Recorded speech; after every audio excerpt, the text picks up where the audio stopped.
लो भाई, हरियाणा सरकार की एक और बड़ी खबर। बुढ़ापा, विधवा, दिव्यांग पेंशन 3200 रुपये डाल दी गई खाते में, फिर भी पैसे आने का क्यों नहीं आया मैसेज? खाते में अभी तक पैसे क्यों नहीं आए? तो ये बड़ा कारण आया सामने।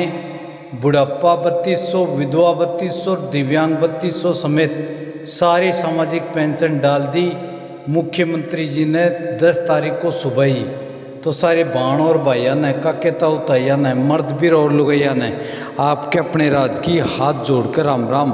साथियों, हरियाणा सरकार द्वारा बुढ़ापा, विधवा, दिव्यांग पेंशन राशि को 10 जुलाई को मुख्यमंत्री जी ने वर्चुअल बटन दबाकर सभी के खाते में डाल दी, लेकिन पैसे न आने का हो रहा है, न आने का अनेक कारण, जिसमें से मुख्य कारण आपके सामने बताए जाएंगे। तो पहला है हरियाणा सामाजिक सुरक्षा पेंशन 3200 रुपये खाते में पैसे न आने का मुख्य कारण और उसका समाधान। तो हरियाणा सरकार द्वारा सामाजिक सुरक्षा पेंशन योजना के तहत वर्जन विधवाओं और दिव्यांगजनों को दी जाने वाली मासिक सहायता राशि में ऐतिहासिक वृद्धि की गई थी पिछले दिनों, जो कि 3000 से बढ़ाकर 3200 रुपये किया गया था। मुख्यमंत्री के द्वारा 10 जुलाई को ही प्रदेश के लाखों लाभार्थियों के खातों में यह राशि ऑनलाइन मतलब डीबीटी माध्यम से ट्रांसफ़र कर दी गई थी। इसके बावजूद प्रदेश के हजारों लाभार्थियों के मोबाइल पर अभी तक पैसे आने का मैसेज नहीं मिला है और न ही उनके खाते में राशि जमा हुई है। इस स्थिति के पीछे कई टेक्निकल और प्रशासनिक कारण हैं। नीचे हम सभी कारणों का विस्तार से विश्लेषण करेंगे ताकि लाभार्थी अपनी समस्याओं का समाधान कर सके। तो भाई, खाते में पैसे न आने का मुख्य कारण टेक्निकल एंड एडमिनिस्ट्रेटिव रीजन। यदि मुख्यमंत्री द्वारा 10 जुलाई को पैसे डाल दिए गए थे, फिर भी आपके खाते में राशि नहीं दिखी है, तो इसके पीछे मुख्य कारण हो सकते हैं। पहला है बैंक खातों का आधार से लिंक न होना। सरकार सभी प्रकार की पेंशन का भुगतान डीबीटी प्रत्यक्ष लाभ हस्तांतरण के माध्यम से सीधे लाभार्थी के बैंक खाते में करती है। इसके लिए बैंक खाते का आधार कार्ड से जुड़ा होना जरूरी है। यदि आपका आधार कार्ड बैंक खाते से लिंक नहीं है, तो सरकारी सिस्टम में भेजी गई राशि आपके खाते में क्रेडिट नहीं हो पाएगी और वह पेंडिंग या रिजेक्ट हो जाएगी।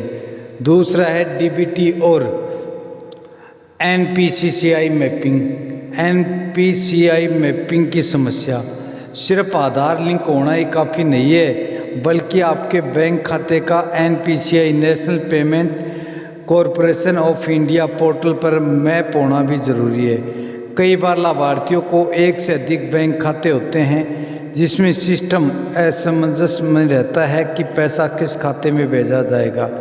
यदि आपका खाता एनपीसीआई से सक्रिय रूप से नहीं जुड़ा है, तो ट्रांजैक्शन फेल भी हो सकता है। तीसरा है बैंक खाते का निष्क्रिय होना। यदि आपके पिछले 6 महीने या 1 साल से आपने बैंक खाते में कोई लेन देन नहीं की, तो बैंक सुरक्षा कारणों से उस खाते को डोरमेट मतलब निष्क्रिय कर देता है। निष्क्रिय खातों में सरकारी पेंशन की राशि ट्रांसफ़र तो नहीं की जाती है, लेकिन बैंक उसे स्वीकार नहीं करता और पैसा वापस सरकारी कोष में लौट जाता है।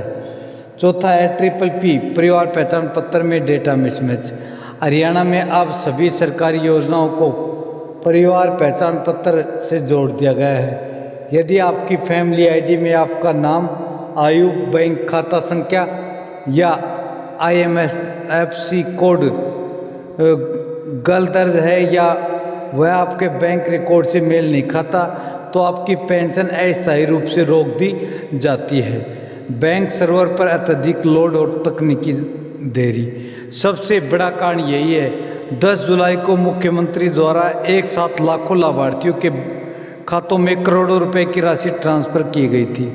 इतनी बड़ी संख्या में ट्रांजैक्शन होने के कारण बैंकों के सर्वर पर अत्यधिक लोड आ जाता है। इस वजह से डिजिटल प्रोसेसिंग में समय लगता है। कई बार पैसे बैंक तक पहुंच जाते हैं, लेकिन लाभार्थी के खाते में दिखने में 3 से 7 दिन कार्य दिवस का समय लग जाता है। मोबाइल नंबर अपडेट न होना, मैसेज न आने का भी कारण। कई लाभार्थियों के खाते में पैसे आ जाते हैं, लेकिन उन्हें मोबाइल पर एसएमएस प्राप्त नहीं होता। इसका मुख्य कारण यह है कि बैंक खाते या पेंशन पोर्टल पर दर्ज मोबाइल नंबर या तो बंद हो चुका होता है या फिर वह सही तरीके से लिंक नहीं होता। इसके अलावा कई बार टेलीकॉम नेटवर्क में खराबी के कारण भी मैसेज आने में देरी हो जाती है। लाभार्थियों के लिए आवश्यक कदम और समाधान। Action plan. यदि आपकी 3200 रुपये पेंशन अभी तक नहीं आई तो आपको घबराने की बिल्कुल भी ज़रूरत नहीं है। आप नीचे दिए गए स्टेप्स को फॉलो करें, अपनी पेंशन के स्टेटस को चेक कर सकते हैं और समस्या को ठीक कर सकते हैं। बैंक जाकर भौतिक सत्यापन कराएं। सबसे पहले बैंक की शाखा में जाएं और अपनी पासबुक एंट्री करवाएं। कई बार मोबाइल पर मैसेज नहीं आता, लेकिन खाते में पैसे जमा हो चुके होते हैं। यदि पैसे नहीं आए हैं तो बैंक अधिकारी से पूछें कि क्या आपका खाता सक्रिय है, एक्टिव है, उसमें केवाईसी पूरी है या नहीं। दूसरा है आधार और एनपीसीआई स्टेटस चेक करें। बैंक कर्मचारी से कहे कि वे चेक करें कि आपका खाता आधार सीडेड है और बैंक डीबीटी एनेबल है या नहीं। यदि नहीं तो तुरंत एक डीबीटी फॉर्म भरकर बैंक में जमा करें ताकि भविष्य की किस्तों ना अटक सकें। परिवार पहचान पत्र की जांच करें। अपने नज़दीकी सीएससी सेंटर या अटल सेवा केंद्र पर जाएं और अपनी फैमिली आईडी PPP का स्टेटस चेक कराएं। सुनिश्चित करें कि वहां आपका बैंक खाता नंबर और बैंक का नाम बिल्कुल सही दर्ज है या नहीं। सामाजिक न्याय एवं अधिकारिता विभाग से संपर्क करें। यदि बैंक और फैमिली आईडी दोनों सब जगह सब तरीके से सही हैं तो आप अपने ज़िले के सामाजिक न्याय एवं अधिकारिता विभाग, social justice and empowerment department के कार्यालय में जाकर अपनी पेंशन आईडी के माध्यम से स्टेटस का पता भी लगा सकते हैं। वहां आप अधिकारी आपको बता देंगे कि आपकी पेंशन किस वजह से अभी तक रुकी हुई है।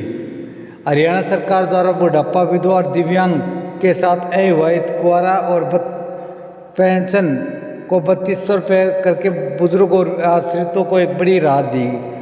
10 जुलाई को जारी की गई राशि यदि आपके खाते में नहीं आई तो इसका मुख्य कारण प्रशासनिक नहीं बल्कि बैंकिंग का टेक्निकल इश्यू हो सकता है। इसलिए आपको घबराने डरने की आवश्यकता नहीं है। 3 से 7 कार्य दिवस के अंदर ही आपकी राशि आपके बैंक खाते में जमा हो जाएगी। आप निकला कर लेकर आ सकते हैं। तब तक आपको कहीं भी घूमने फिरने की आवश्यकता नहीं है। महत्वपूर्ण सलाह। सभी लाभार्थी जल्द से जल्द अपने बैंक खाते की eKYC और आधार लिंकिंग प्रक्रिया को पूरी करा लें ताकि रुकी हुई पेंशन की राशि और आने वाली महीनों की किस्तें बिना किसी रुकावट के सीधे आपके बैंक खाते में सुरक्षित आ सके। वहीं जिन किसी भी ताऊ, ताई, बहन या भाई के पास मैसेज आया था कि अपनी DOB को 30 दिन के अंदर अंदर वेरीफाई कराए तो वो जल्दी से जल्दी वेरीफाई अवश्य करवा ले। वेरीफाई के लिए यदि आपके पास अपना वोटर कार्ड नहीं है, माना कि वोटर कार्ड में और आपके आधार कार्ड में उम्र अलग अलग है, तो आप अपने जो बड़ा लड़का है उसकी जो वोटर कार्ड है या आयु का उसका 10th की मार्कशीट है उससे उसकी उम्र वेरीफाई करा दें। यदि वह 40 साल का हो चुका है तो भी आपकी पेंशन में कोई रुकावट या बाधा नहीं आएगी। बगैर किसी झंझट के आपकी पेंशन लगातार आपको मिलती रहेगी। साथियों, यही बड़ी खबर, बड़ी अपडेट थी जो आप सभी को बताना था। खबर अच्छी लगे तो इस वीडियो को लाइक करें, ज़्यादा से ज़्यादा अपने यारा प्यारे रिश्तेदारों के पास शेयर करें ताकि सभी के पास ये जानकारी पहुँचे और वे इस योजना का लाभ उठा सकें। कल फिर हाजिर होंगे एक और बड़ी खबर बड़ी अपडेट के साथ। तब तक मस्त रहें, स्वस्थ रहें। जय हिंद, जय भारत, वंदे मातरम।